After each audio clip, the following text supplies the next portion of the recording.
Bismillahirrahmanirrahim. Assalamualaikum warahmatullahi wabarakatuh. Salam sejahtera bagi kita semuanya. Makan soto Betawi di Cikini ditutup dengan minum jus buah delima. Kita buka konferensi pers hari ini untuk menginformasikan APBD Jakarta tahun 2020. Yang sungguh saya hormati Wakil Gubernur Bapak Rano Karno, Ketua DPRD Provinsi DKI Jakarta Bapak Khairuddin, dan juga Bapak Wibi, Wakil Ketua Komisi yang hadir, Komisi B dan E, D, dan para anggota DPRD yang hadir, Koordinator Staf Khusus Gubernur, Wakil Koordinator, dan para ibu, para pejabat yang kami hormati.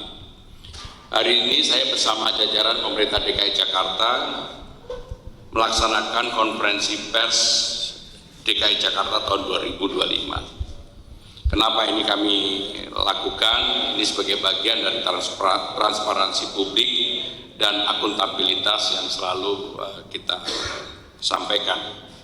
Sejalan dengan cita-cita besar Jakarta untuk menjadi kota global dan pusat perekonomian yang berdaya saing, berkelanjutan, dan mensejahterakan seluruh warganya, maka kami akan menyampaikan beberapa fokus utama yang akan dilakukan dengan APBD yang ada.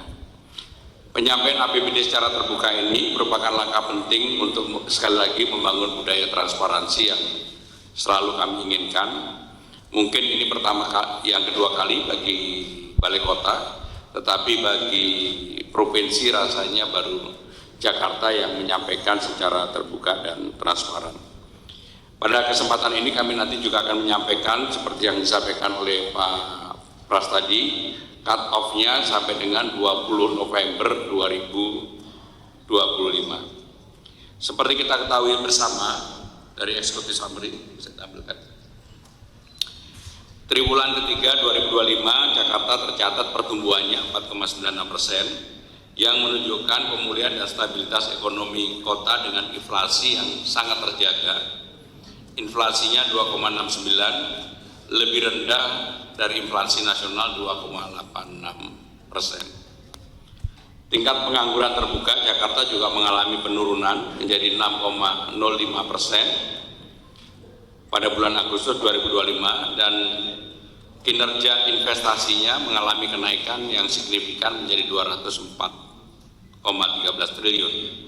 Hal ini menunjukkan bahwa Jakarta dalam periode ini para pelaku dunia usaha memberikan kepercayaan kepada pemerintah Jakarta. Stabilitas ini juga menjadi fondasi dasar untuk terus menjalankan berbagai program prioritas yang akan kami lakukan. Seperti kita ketahui, APBD DKI Jakarta, APBDP, yaitu 91,86 triliun. Realisasi APBD Jakarta hingga 20 November adalah sebagai berikut, menunjukkan tren yang sangat positif.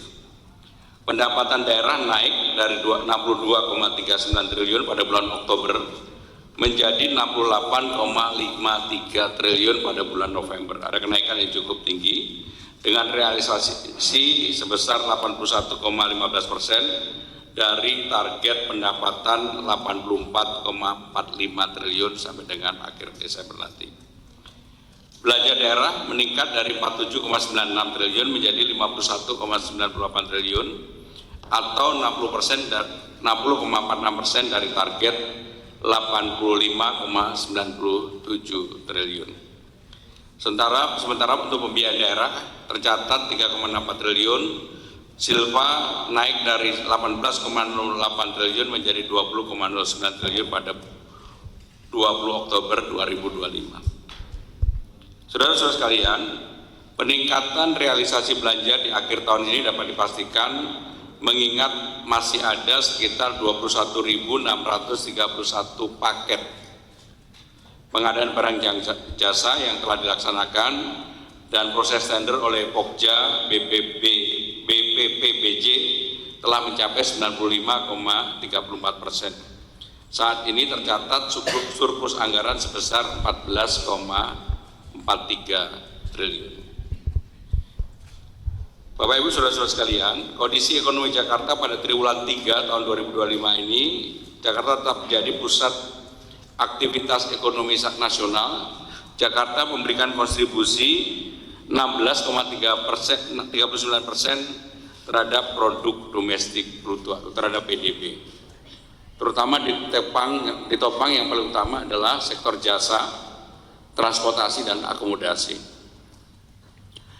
Bank Indonesia juga memproyeksikan pertumbuhan Jakarta di tahun 2025 ini akan tumbuh antara 4,6 dan sampai dengan 5,4. Kami sendiri memperkirakan mungkin antara 5,1 lah secara average.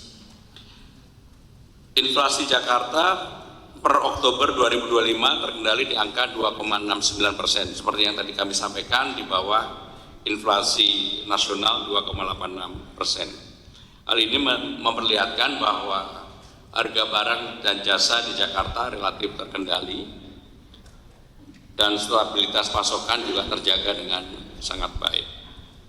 Keberhasilan menjaga inflasi ini tidak luput dari tim pengendalian inflasi daerah yang selama ini bekerja dengan baik dan bersinergi bersama-sama dengan pemerintah daerah, DPRD, pelaku usaha, distributor, hingga perangkat daerah yang memastikan bahwa pasokan tetap tersedia. Dan sampai hari ini, sampai dengan bulan November ini, kita tidak pernah menghadapi kelangkaan di pasar semua produk-produk yang ada di Jakarta.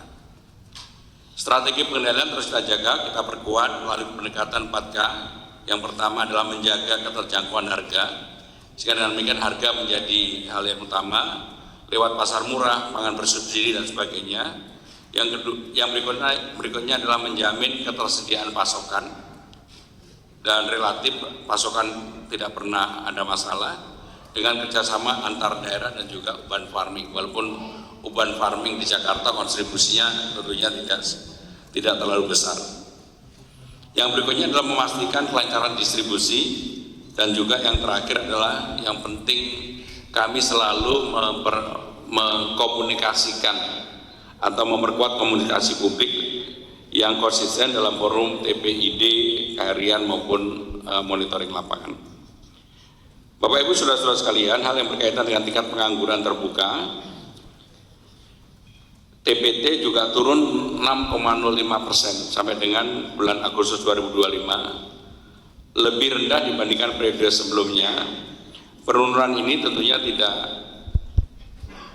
tidak lepas dari apa yang kami lakukan dengan job fair yang sudah 14 kali berturut-turut, kemudian juga job fair khusus untuk disabilitas yang alhamdulillah kemarin bisa merekrut sampai dengan 150 pekerja disabilitas, dan juga salah satunya yang cukup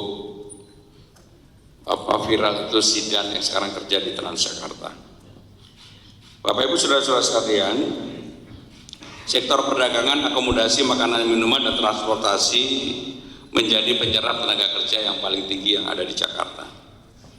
Pertumbuhan positif ini di sektor ini mempertegas peran Jakarta sebagai kota jasa dan sekaligus sebagai hub perdagangan regional.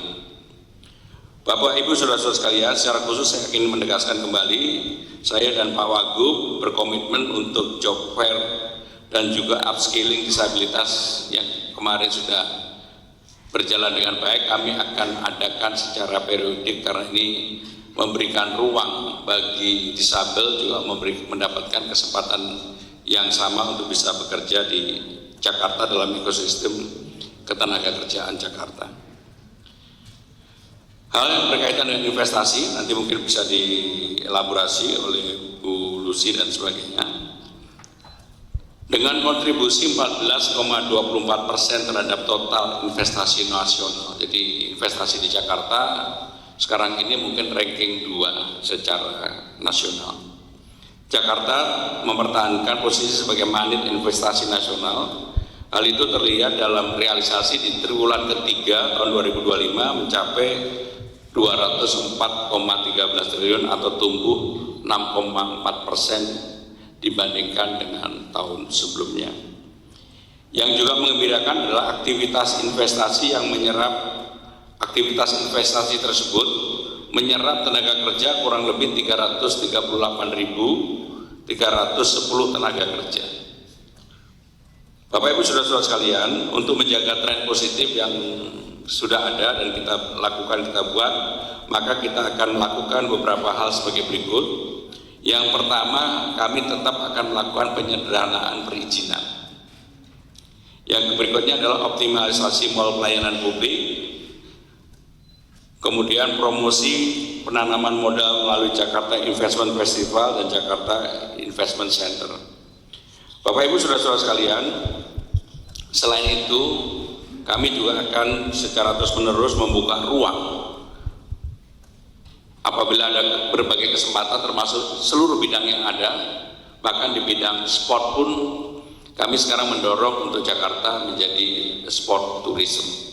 Hal itu mulai terlihat ketika kami mengadakan Jakarta International Marathon atau Jakarta Running Festival, dan sekarang semua perusahaan-perusahaan besar meminta privilege untuk bisa mengadakan acara tersebut di Jakarta. Tetapi untuk sementara ini kami membatasi supaya Jakarta Running Festival maupun Jakarta International Marathon yang pesertanya sudah hampir 30.000 lebih itu tetap terjaga dengan baik. Bapak Ibu Saudara-saudara sekalian, selanjutnya konferensi pers ini akan dilanjutkan dengan kepala perangkat daerah, dan mudah-mudahan apa yang kami sampaikan menjadi gambaran bahwa Jakarta dengan transparansi ini akan lebih memudahkan siapapun untuk mengakses kepada anggaran pendapatan belanja daerah Jakarta. Dan yang terakhir, sekali lagi, yang akan kita bangun adalah trust, yaitu rasa percaya masyarakat. Dan untuk membangun trust itu, saya sudah menyampaikan berulang kali kepada teman-teman di Balai Kota, kita harus transparan, terbuka, dan memberikan ruang kepada siapapun untuk bisa mengetahui apa yang kami lakukan. Terima kasih. Wassalamualaikum warahmatullahi wabarakatuh.